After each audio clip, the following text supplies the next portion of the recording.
Biden takes direct executive action on his first day in office. Hey guys, this is Double D from the Entitled Millennials podcast, and this is my Thinking Out Loud series. Yesterday marks the inauguration of Joe Biden and the beginning of the Joe Biden era in the United States of America. There's obviously a lot of skepticism surrounding Joe Biden's administration. I think most people are very aware of the fact that Joe Biden is not very progressive. Millions of people in the progressive movement and just Democrats in general wonder if Biden is going to have the gall, the wherewithal to put forward and to push for the sort of legislation and executive action that's going to promise real change for this country, real change that is desperately needed. But nonetheless, at the same time, I think a majority of Americans are relieved, at the very least, to be moving out of the Trump era. And even if the presidency of Joe Biden doesn't promise a lot, it at the very least promises a new chapter. And many of us on the left, many of us in the progressive movement are hoping, and we can have an argument about whether that hope is realistic or not. We are hoping to be able to push Joe Biden left as we continue to form coalitions in Congress and organize on a grassroots level. But there may be some sign of hope here. It looks like Joe Biden did not waste any time in pushing for executive action, signing executive orders to try to undo the legacy, to undo the mark that Trump left on the presidency and on the country. On his first day in office, just a few hours after his inauguration, Joe Biden signed into effect 17 executive orders and presidential memorandums. And I just wanted to make a quick video kind of going down and listing these off for you guys and maybe having a brief discussion on each one. But as far as Joe Biden's executive orders here, like I said, a lot of them are, kind of fluff or symbolic, which is to be expected, but a few of them actually seem to have some teeth to them, actually move forward in trying to get the country out of this pandemic, out of this recession. And, as skeptical as I am, I'm going to take some of these executive actions as a sign of hope that we're going to at the very least, relieve some economic tension and hardship from, hopefully thousands, hundreds of thousands of Americans. So this first executive action here is relating to the coronavirus. It says, launches a 100 days masking challenge, quote unquote, asking Americans to wear masks for 100 days, requires masks and physical distancing in federal buildings, on federal lands, and by government contractors, and urges states and local governments to do the same. So obviously, 100-day mask challenge, that's, nothing. It's symbolic. I guess you could make the argument that it's a marked improvement from the way that the Trump Trump would go around, and I believe Biden signed these executive orders while wearing masks. But it is a marked difference from the way that the Trump administration was handling the coronavirus, just kind of acting like it wasn't a thing, just brushing it off. Trump never wore a mask. And, the 100-day mask challenge is a load of bullshit. It's PR, obviously. But what I found surprising about this, and I didn't realize, is how is it that the federal government already doesn't have a mask mandate? That's just like asinine to me. I can't even believe that that's a thing that had to be done, like a year already into this pandemic. So I guess you can say that it's a good step in the right direction. But again, it's nothing significant. It's more PR. But things like this do, the president wearing a mask, making a statement like this, it does start to shift, public opinion towards taking the pandemic seriously. Although, obviously, we could argue, and I think rightfully so, that most people that aren't wearing a mask at this point have some sort of fucking lunacy in their head, and they're not going to be changing for Joe Biden or anyone else, obviously. The next one here is creates the position of COVID-19 response coordinator, reporting directly to Biden and managing efforts to produce and distribute vaccine and medical equipment. That right there is pretty big, in my opinion, and we'll have to look into it more to see, what the details of that office are. But again, was this already a position? If somebody knows if this was or not, I don't know. But assuming that it isn't, I can't believe that it wasn't. How do we not have, a bureau or a department or a specific person that's really handling this? But, with the COVID vaccines coming out and appearing to be ready for distribution and production and all that, it is a good sign, and that does leave me a little hopeful that there's going to be somebody right here next to the president with the resources and the task force and the human resources to get medical equipment out there, to get vaccines out there. And of course, it's just a position that's been created. We will see who takes that position, and we will see if they actually end up doing the job correctly. But still, it's a step in the right direction, and it makes me a little hopeful that the government on the federal and the state and the local level will hopefully start coordinating together to finally year-end do something about this pandemic. Here we have another big one regarding the economy. Extends the existing nationwide moratorium on evictions and foreclosures until at least March 31st. That's great news for, millions of people that are worried about paying their rent now and being kicked out on the streets. We talked about this on an earlier Thinking Out Loud episode, how they had extended it for, I believe, another 30 days, and some rent assistance that was going to come through that's going to be managed through the state. Again, we will have to see how this all plays out, but I'm sure that's a breath of relief, a sigh of relief for millions of Americans that are worried about being kicked out on the streets right now. Next is extend on the existing pause on student loan payments and interest for Americans with federal student loans until at least September 30th.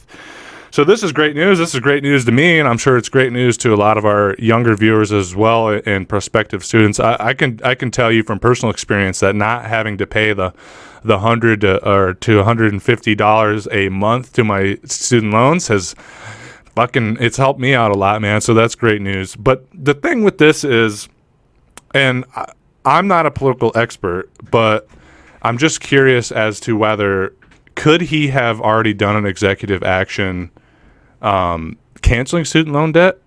Or is that something that has to go through the Congress and the Senate, et cetera? Does it have to go through legislative action? I don't know if that's the case.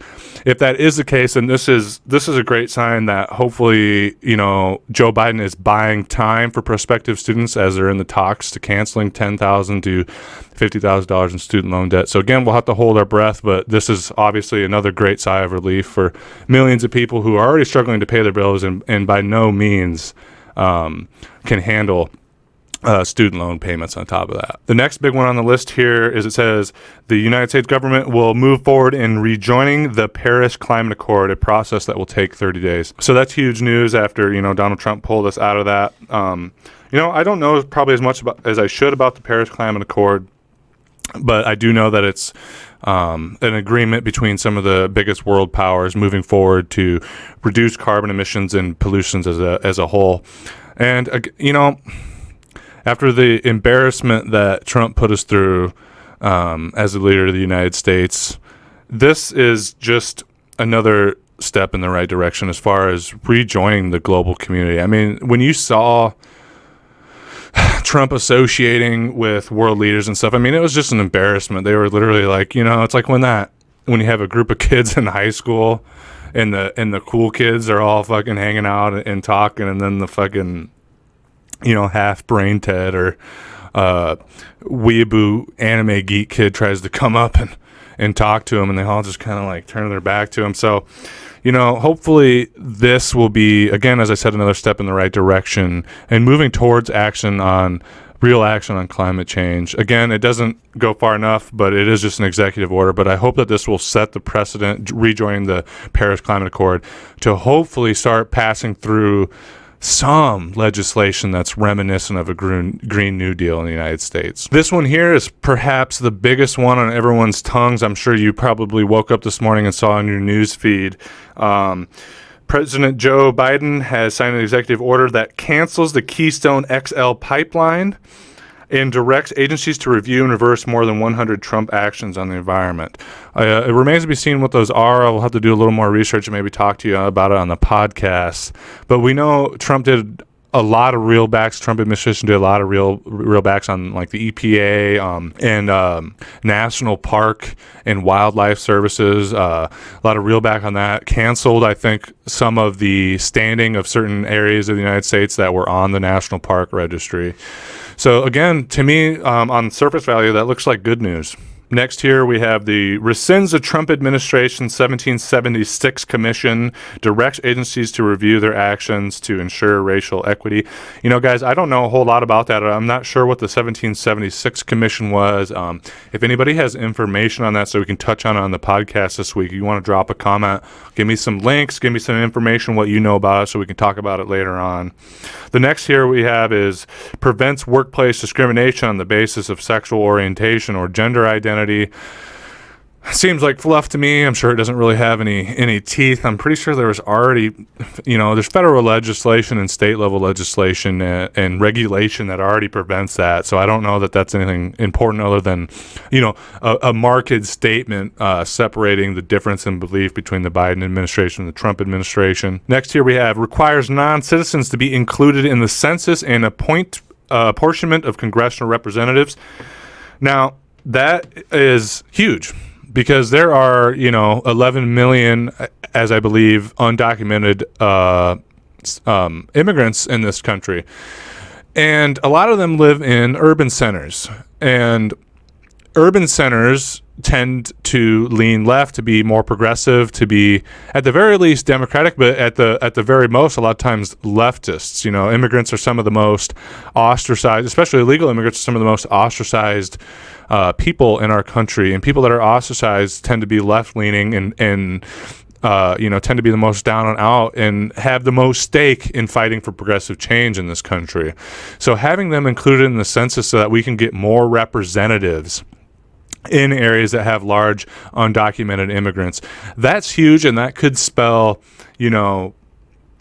a way for us to have future progressive victories. Again, it remains to be seen how that'll all play out, but to me, just reading that on surface value, it feels good, and it gives me hope that we can, keep ushering in more progressive victories in the future. Next here is another huge one for those in the immigrant community. Fortifies DACA after Trump's efforts to undo protections for undocumented people brought into this country as children. I don't know a whole lot about DACA, and it remains to be seen what those, fortifications are. But that spells good news, I think, for, hundreds of thousands of children and sons and daughters of immigrants in this country. Next here we have reverses the Trump administration's restrictions on U.S. entry for passport holders from 7 Muslim majority countries. Again, that's great news. And a lot of people don't understand this, but the first Muslim bans were put under effect under Obama, and I'm not exactly sure if they were reignited or expanded underneath Trump. But as far as like on the global stage and how we look as a country in regards to human rights, this is a victory, however small, however symbolic. These next two we have here go together. It undoes Trump's expansion of immigrant enforcement within the United States, and coupled with that, halts construction of the border wall by terminating the national emergency declaration used to fund it. Again, another huge, just from a simple thing as signing an executive order, a huge human rights victory. Obviously spells a huge change in perspective in this administration, and I'm no friend of Biden. I'm no lover of Biden, but knowing that our federal funds aren't going to build Trump's ridiculous fucking border wall, and that the national emergency clause isn't being used to finance it, is huge to me. And I'm sure for millions of not just undocumented Latin American immigrants living in this country, but millions more documented citizens, Latin citizens of this country, I can't imagine how that feels in their heart to know that this administration isn't going to be building a fucking wall at the border of Mexico, And of course, it doesn't seem like ICE is being dismantled. We haven't heard anything about, the detention centers being taken down or children being put back with their parents. I'm incredibly skeptical that we're going to see any real change on that front. But as skeptical as I may be, I'm going to continue to remain hopeful that this here, canceling the border law and reducing funding for immigrant detention and stuff like that, I'm hoping that it will, through this executive action, set a precedent or a direction in reeling back organizations like ICE and hopefully dismantling these detention centers that we don't need to have. that are a humanitarian crisis in reality. Going along with immigration as well, extends deferrals of deportation and work authorizations for Liberians with a safe haven in the United States until June 30th, 2022. I don't have a whole lot to say on that. I do know that I don't know the present situation of Liberia, but I do know in the past that it has been a war-torn region, just as bad as Sudan. So for those, however few there may be living and working in America, not have to worry about being deported back to a war-torn region or a region that is just plagued by poverty. That's huge. Next here we have requires executive branch appointees to sign an ethics pledge barring them from acting in personal interest and requiring them to uphold the independence of the Department of Justice.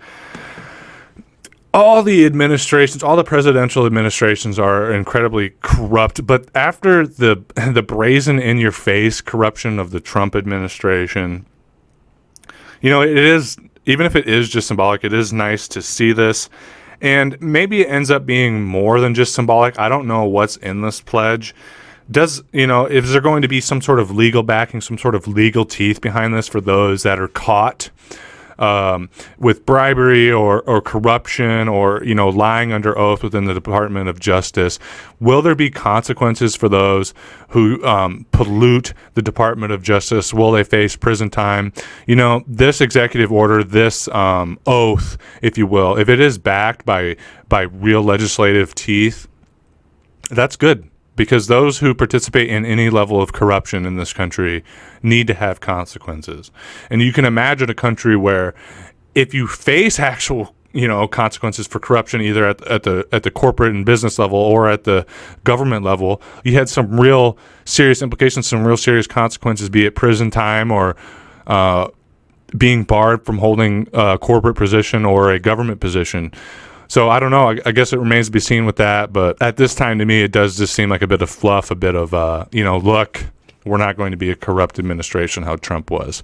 Although I think we all know that is probably a lie. And then finally, in regards to regulation, we have directs OMB director to develop recommendations to modernize regulatory review and undoes Trump's regulatory approval process. So as you can see, guys, 17 executive orders and presidential memorandums in the first few hours of the Biden presidency.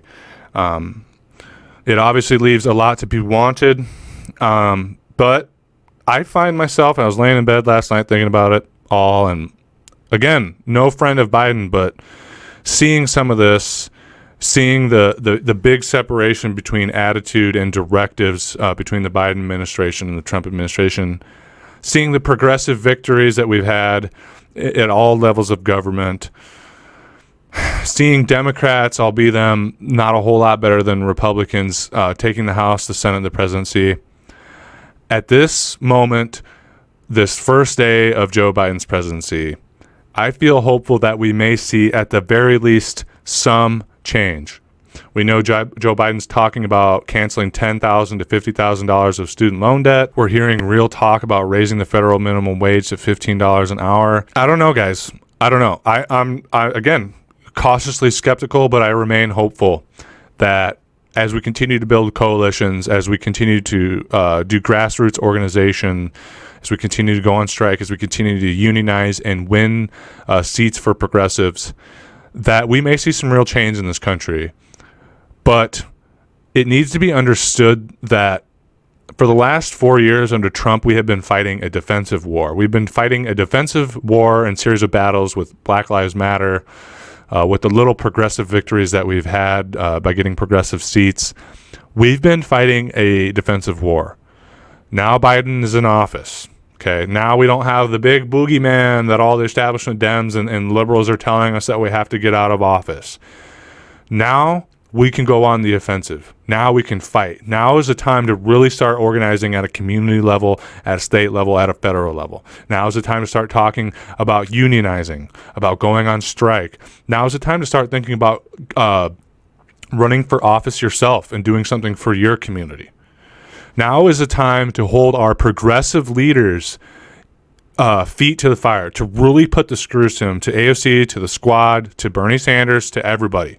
Now is our time to fight like hell and to start doing maneuvers to start flanking the system, to start making real change in this country.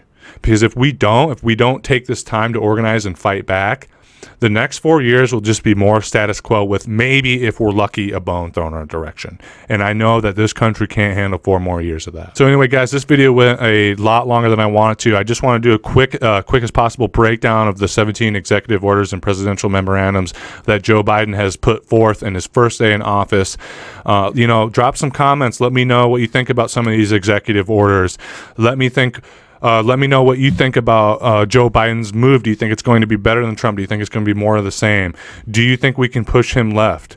What is the future looking like for the United States under the Biden era? But anyway, guys, that's it. That's all I have for you. And until next time, as always, I love you very much, and I'll see you again soon. Bye. And I know that I don't